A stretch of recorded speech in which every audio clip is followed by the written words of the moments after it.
Nightmare Before Christmas is a stop-motion feature film produced by Tim Burton and directed by Henry Selick. At 76 minutes long, the film is a dense thrill ride that does not stop for anything, providing a surprisingly wealthy band of characters with motivations, ideas, conflicts, and resolution.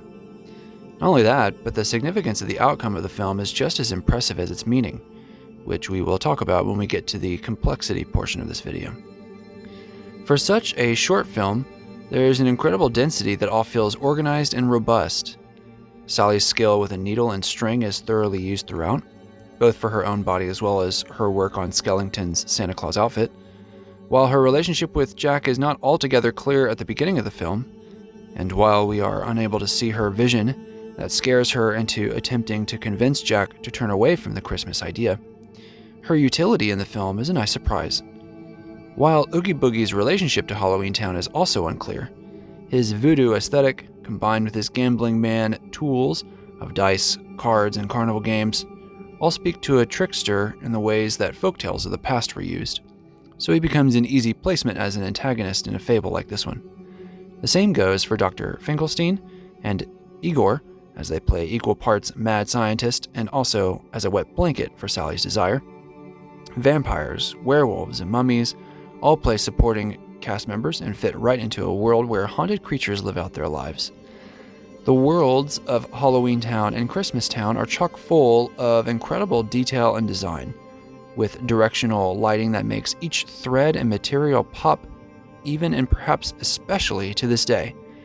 It is really a timeless film, and Jack's iconography on hoodies and beanies for those emotionally vulnerable adolescents is proof of that. For an amazingly coherent design and strong but not perfect narrative design, I'm giving Coherence a 4 out of 5. Nightmare Before Christmas feels far less like a children's film than it does an adult one. There are references in the music to Shakespeare, and they have a large vocabulary. Not to mention that Jack ends up reading the scientific method at one point in an attempt to understand Christmas, which is a whole joke pointed towards the limitations of positivism, I suppose. As far as frights, the film is stunning, and when Oogie Boogie is unraveled, I found myself truly unsettled, even as a grown man. Many of the lessons that Jack learns in his attempt to bring his own version of Christmas are strangely mature as well. It is difficult to look at the mayor's shifting face without feeling some misgivings. The film is so well designed that a child could witness a young Christmas kid pull the shrunken head out of the stocking and scream just like the parents do. The music, cannon fire, and combination of sounds in the climax of the film, particularly in the sound design of the Oogie Boogie fight with Jack, as well as the lighting and detail, is nothing short of extraordinary. The smoothness of stop motion, in conjunction with elaborate camera movements and set pieces timed to music, with Danny Elfman himself singing beautifully as Jack Skellington, not to mention scoring the film with borrowed themes from big musicals like Carousel and Oklahoma.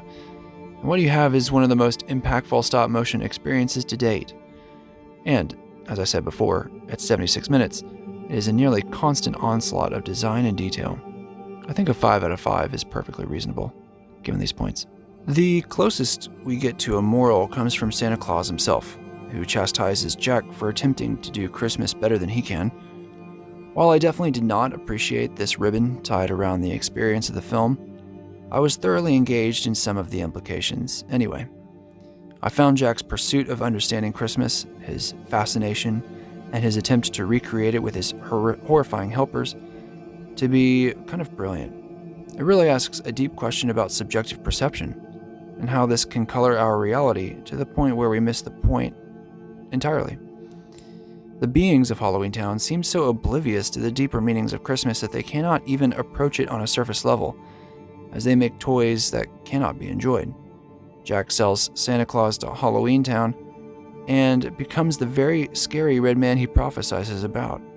While it is difficult to even get a film under 2 hours from Disney these days that feels as though it is not wasting your time right out of the gate, Nightmare Before Christmas does more than just that in its opening act. The significance of the film might be a strangely conservative one. Stay in your lane. Don't try to do something that you don't understand. You'll only cause trouble. I think of Jack's adventure as a bit like having an affair. You feel stifled and restless. You want something new and passionate, so you pursue someone. But what you get is actually the realization that you really love what you once had, but you lacked the eyes to see it. So when Jack Skellington returns, he's able to bring his newfound experience to Halloween Town in a way that makes him seem a hero and adventurous, rather than it all seeming like a betrayal of the values of his core relationship. Sadly, Sally's plot with her Dr. Keeper and the children's relationship with Oogie Boogie do not add to these themes. If I had to attempt to merge them into this theme, I guess I would say that these two characters are too much Halloween Town. They are the overdetermined excess that goes too far. Notice Oogie Boogie's separation from the rest, despite the fact that he is far scarier and nastier than Jack. It would stand to reason that Dr. Finkelstein too would be highly sought after, and at times he is, but he enjoys tinkering alone, creating his brides to like him, which seems to suggest that he would rather do things his way, alone, than join in on the fun. This reading is a stretch, however.